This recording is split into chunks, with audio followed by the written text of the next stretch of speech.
আচ্ছা শোনো, আজ হচ্ছে শনিবার, আর শনিবার মানে হচ্ছে আনন্দ পরিসর।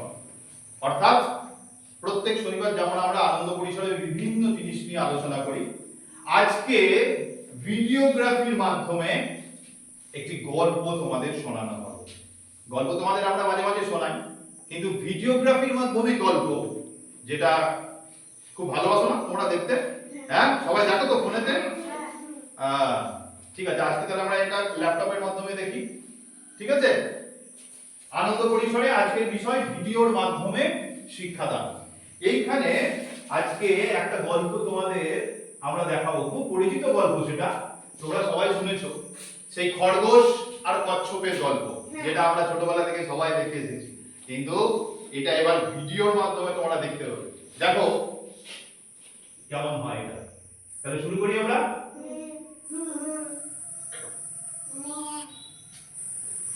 আওয়াজ করবি না। সাবস্ক্রাইব করুন Sonic Octave Kids Bangla channel আর বেল আইকন টিপুন।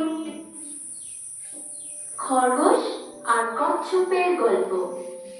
একটা গ্রামে একটা খরগোশ থাকতো, আর থাকতো একটা কচ্ছপ। ওরা দুজনেই একটা জঙ্গলে থাকতো। দুজনেই খুব ভালো বন্ধু ছিল, কিন্তু দুজনেই একে অপরকে কিছু না কিছু ভাবে বিরক্ত করত। একদিন খরগোশ কচ্ছপকে বলল, কচ্ছপ, ও, ও, ও, ও, ও, তুমি কি কালো? তুমি কি আস্তে আস্তে যাও? তুমি কি মোটা? তোমার পিঠের উপরে কত মাংস! কি করে জানি না তুমি হাঁটা চলা করো? কচ্ছপ খরগোশকে বলল, ও কচ্ছপ, ও, ও, ও, ও, ও, তুমি জানো তোমার কান কত লম্বা? ওই কানগুলো তো একদম আকাশ ছুঁয়ে যাচ্ছে।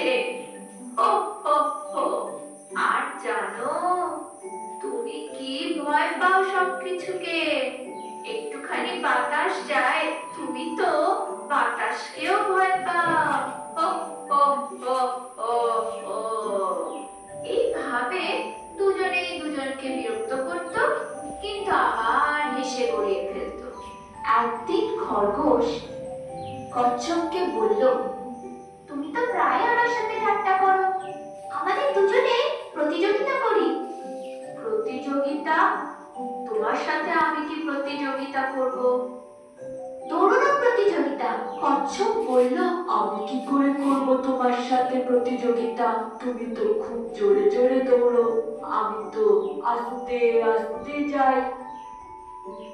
না না, আমরা দৌড়ানোর প্রতিযোগিতা করতে পারবো না, বরঞ্চ আমরা এমন প্রতিযোগিতা করি যে কে শেষ পর্যন্ত আগে পৌঁছতে পারবে।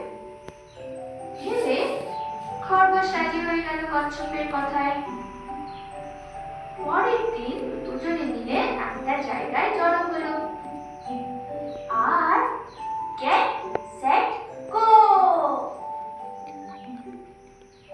এই বলে পরের দিন খরগোশ আর কচ্ছপ এক জায়গায় জড়ো হলো। খরগোশ লাফিয়ে লাফিয়ে যেতে লাগলো, কচ্ছপ আস্তে আস্তে হাঁটতে লাগলো। খরগোশ আধা রাস্তা পৌঁছে গেল, কিন্তু পিছনে যে তাকালো, তাকিয়ে দেখে খরগোশ তো চোখের সামনেই নেই। রাস্তায় যেতে যেতে খরগোশ দেখতে পেল সবুজ ঘাস, নরম সবুজ ঘাস, আর তার উপরে কমলা রঙের টকটকে গাজর। খরগোশ ভাবলো, কচ্ছপ তো অনেক দূরে, আমি না হয় একটু ভালো মন্দ খেয়ে নিই। এই বলে খরগোশ একটা একটা করে গাজর খেতে লাগলো। গাজর খেতে খেতে খরগোশের পেট একদম ভরে গেল, আর প্রচন্ড ঘুম পেল। খরগোশ ভাবলো, কচ্ছপ তো খুব দূরে। এই বলে খরগোশ একদম ঘুমিয়ে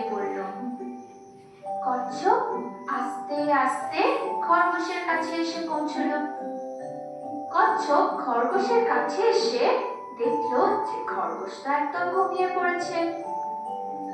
কিন্তু কচ্ছপ কিন্তু চলতে লাগলো, আস্তে আস্তে আস্তে আস্তে চলতে লাগলো। খুব তাড়াতাড়ি কচ্ছপ পৌঁছে গেল শেষ পর্যন্ত। এরপরে ঘুম ভেঙে গেল খরগোশের। ঘুম ভেঙে এদিক ওদিক দেখতে লাগলো, দেখে কোনো দিকে কচ্ছপ নেই। ও বুঝতে পারলো যে ও তো অনেকক্ষণ আগে ঘুমিয়ে পড়েছিল। ও, আমার ঘুম ভেঙে গেলেও কচ্ছপ তো আমার ধারে কাছেই নেই, ও নিশ্চয়ই অনেক পেছনে। এই ভেবে খরগোশ আবার হাঁটতে লাগলো আস্তে আস্তে। কিন্তু ওখানে গিয়ে দেখে খরগোশ হাসতে হাসতে দাঁড়িয়ে আছে শেষের মুখে। খরগোশ শেষ পর্যন্ত পৌঁছে কচ্ছপকে দেখে বুঝতে পারলো যে ও মাঝখানে অনেক সময় নষ্ট করেছে, আর কচ্ছপের ক্ষমতার কথা ভাবতেই পারেনি। তাই এই গল্প থেকে আমরা কি শিখলাম? আস্তে আস্তে হলেও নিজের লক্ষ্যের দিকে এগিয়ে যাবে, কিন্তু অন্যের ক্ষমতার উপরে কখনো অগ্রাহ্য করবে না। কেমন লাগলো?